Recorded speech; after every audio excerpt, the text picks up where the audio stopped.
Bom, gente, então, para terminar, nós chegamos, né, ao fluxo de caixa livre para a empresa. E agora, a gente, para calcular o valor da empresa, né, eu tenho aqui como dado o custo médio ponderado de capital, tem uma questão que trata do valor terminal, e aí eu vou considerar uma perpetuidade sem crescimento descontada a taxa do custo médio ponderado de capital. Então, o valor da empresa é o quê? É o valor presente do fluxo de caixa que eu projetei nos 10 anos, mais esse valor presente da perpetuidade. Como que eu calculo isso na planilha? Eu tenho aqui, né, o fluxo que eu projetei nos 10 anos, e no 10º ano eu calculo a perpetuidade. O valor presente de uma perpetuidade é o quê? É o valor do fluxo de caixa dividido pela taxa, tá certo? Então, esse é o valor presente da perpetuidade, valor presente calculado aqui no final do 10º ano. Então, o valor da empresa eu já posso calcular aqui considerando essas duas parcelas. Eu tenho o valor presente do fluxo de caixa que eu projetei, que é o quê? Uma expressão, né? VPL, C17, que é a taxa, ponto, vírgula, aqui a série de valores que eu projetei nos 10 anos. Então, eu estou trazendo a valor presente e esse valor que eu estou calculando está aqui no começo do meu ano 1, tá certo? Ok. Quando eu faço o valor presente da perpetuidade, a mesma coisa. Eu considero o VPL C17, que é onde está a minha taxa, né? E a série de valores eu coloco 0, 0, 0, 0, 0 e aqui a perpetuidade. Estou trazendo essa perpetuidade para o início do ano 1.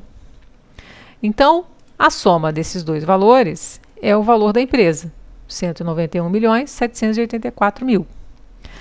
Ok?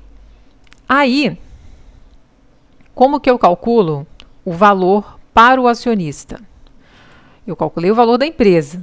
Esse valor da empresa é o valor tanto para acionistas quanto fornecedores de capital de terceiros. O valor para o acionista é o valor da empresa mais o caixa disponível em excesso, o caixa não operacional, menos o valor da dívida. Então, o que é o meu disponível em excesso? É o que está vindo lá do balanço patrimonial, que são aplicações financeiras, tá certo?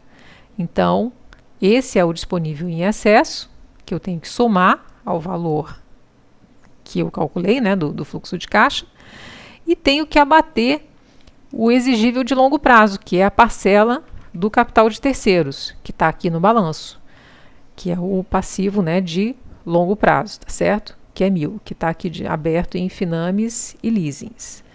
Então, eu tenho, né, a partir do valor da empresa, eu somo o disponível em excesso, abato a dívida e aqui está o valor para o acionista.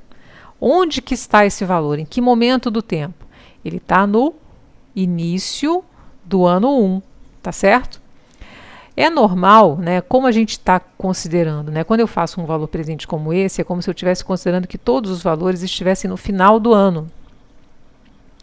Um ajuste que é comum se vê em avaliações é a gente levar esse valor presente para o meio do ano. Porque aqui no fluxo de caixa é como se você estivesse considerando que os valores estivessem no final, tá certo? E o valor presente no começo do ano 1.